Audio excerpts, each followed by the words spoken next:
मालेगाव महानगरपालिकेच्या उपमहापौर कार्यालयामध्ये टिपू सुलतानचा फोटो लावण्यात आलाय। हा व्हिडिओ आता सोशल मीडियावर जोरदार व्हायरल होतोय।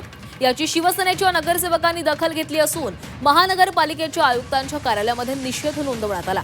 फोटो काढण्याची मागणी देखील करण्यात आली। जोपर्यंत फोटो काढत नाहीत तोपर्यंत आम्ही जोरदार निदर्शनं करत राहू। यानंतर हे निदर्शन आंदोलनामध्ये परिवर्तन होईल असा इशारा यावेळी देण्यात आलाय। दरम्यान टिपू सुलतानचा फोटो लावला आहे यात काहीही चुकीचं नाही। विरोध करणारे तुम्ही कोण असा सवालच उपमहापौरांनी विचारला।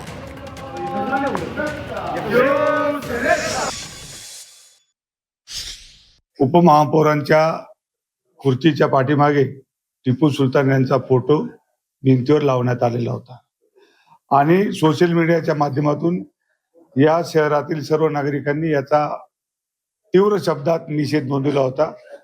त्याचाच एक भाग म्हणून आम्ही शिवसेनेचे सर्व पदाधिकारी आणि शिवसेनेचे सर्व नगरसेवक नगरसेविका या ठिकाणी आयुक्तांना निवेदन द्यायला आलो आहोत। शासनाच्या प्रोटोकॉल मध्ये टिपू सुलतान यांचा फोटो लावण्याचा अधिकार आहे का, असे आम्ही आयुक्तांकडे विचारणा केली आहे।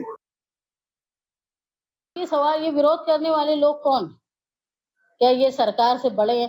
मैं भाजपा के एक चीफ मिनिस्टर का लेटर आपको बता दूंगी जो कर्नाटक के थे, जगदीश शेट्टार, जिन्होंने ये तारीफ में कहा था कि ये टाइगर ऑफ मैसूर, जो पहले मुजाहिदीन आजादी थे, फ्रीडम फाइटर थे, जिन्होंने अंग्रेजों के खिलाफ लड़ी, ये भाजपा के चीफ मिनिस्टर कर्नाटक ने लेटर लिखा था।